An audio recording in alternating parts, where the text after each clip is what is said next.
Electric cycle निर्माता startup इमोटोरैड ने अपनी 2 नई लाइल और ट्रैक्स प्लस इलेक्ट्रिक साइकिलों को भारतीय बाजार में लॉन्च करने की घोषणा की है।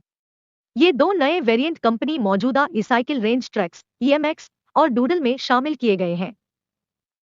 इमोटोरैड लाइल बाइकिंग में ट्रैवल एक्सपीरियंस को जीवंत करता है, जिसमें तकनीकी प्रगति शामिल है। कंपनी का कहना है कि इस ई-साइकिल को लेटेस्ट प्रौद्योगिकी और स्थिरता के संयोजन से बनाया गया है।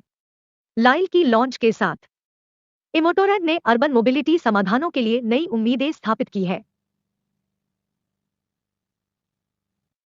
वहीं दूसरी ओर ट्रैक्स प्लस इमोटोरैड की एक और ई-बाइक पेशकश है, जो टायरानोसोरस रेक्स से प्रेरित है। कंपनी का कहना है कि यह नया वेरिएंट अत्यधिक सफल ट्रैक्स ई-साइकिलों की पावर और क्षमता का प्रतिनिधित्व करता है।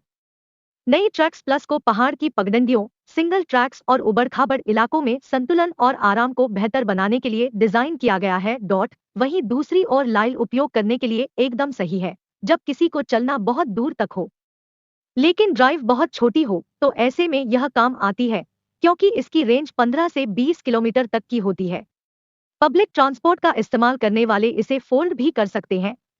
इस अवसर पर इमोटोरैड के सहसंस्थापक और सीईओ कुणाल गुप्ता ने कहा कि हमने वैश्विक ईवी स्पेस में भारत का नाम बनाने के विजन के साथ शुरुआत की थी और इसी की ओर हम काम कर रहे हैं।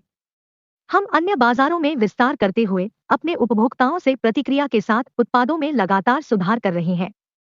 आगे उन्होंने कहा कि इसके साथ ही हम बाजार अनुसंधान का संचालन करते हुए भारतीय बाजार में एक बहुत मजबूत आधार बनाने में सक्षम है। इस प्रकार हमने ट्रैक्स में कई सुधार किए और ट्रैक्स प्लस को तैयार किया है। हमें एक मनोरंजक आवागम उत्पाद की आवश्यकता का भी एहसास हुआ। कुणाल गुप्ता ने कहा कि इसी सोच के साथ हमने लाइल को डिजाइन किया है। जब इलेक्ट्रिक कम्यूटिंग सॉल्यूशंस की बात आती है, तो इमोटोरैड ने एक ओवरऑल दृष्टिकोण लिया है। हमारा मानना है कि मनोरंजक कम्यूट स्पेस में प्रवेश करने के अवसर को हथियाने का यह सही समय है। इमोटोरैड के संस्थापक राजीव गंगोपाध्याय ने कहा कि विश्व स्तर पर एव स्पेस बड़ा हो रहा है।